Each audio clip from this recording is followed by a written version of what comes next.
Est-ce que dans votre conversation intérieure que vous avez avec votre père, est-ce qu'il s'est excusé pour une chose? Un jour, il a dit à la presse, mes enfants, ce sont des accidents. En fait, je pense qu'il s'est excusé, mais pas de son vivant. Il s'est excusé, comment dirais-je? J'ai cru comprendre, mais je ne sais pas comment l'expliquer, qu'il me présentait ses excuses. Je pense peut-être parce qu'il n'avait pas été très présent.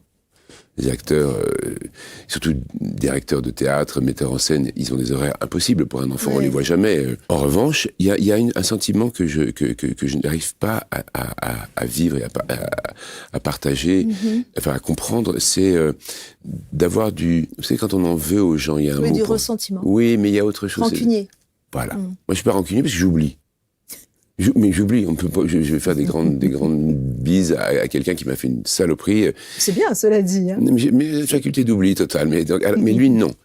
Et il y avait une ou deux choses que je lui avais reprochées dans sa vie professionnelle et même dans sa vie privée, et ça, il n'avait jamais supporté jusqu'à la fin que j'ai pu lui faire ces reproches-là, et il gardait son ressentiment, et ça, il me l'a dit, mais vraiment quelques mois avant de mourir.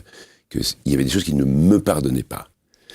Et ça raconte un personnage, ça raconte c'est pas du tout le mien. Mais vous lui avez pardonné, par exemple, d'avoir parlé de votre frère et de vous en termes d'accidents Mais parce qu'on a su que dès qu'on était petit qu'on était des accidents, parce qu'il n'arrêtait pas de nous le dire.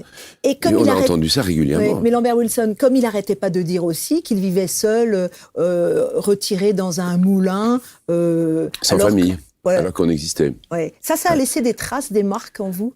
Des marques de solitude? Non, c'était simplement que ça nous faisait rire. Même ma mère et moi, ça nous faisait rire quand on lisait ça dans la presse. On disait, mais vraiment, en fait, il avait un narratif pour le public, pour la presse, qui correspondait absolument pas à sa vie. Mais parce que c'était un être extrêmement double, extrêmement triple, qui a vécu un peu...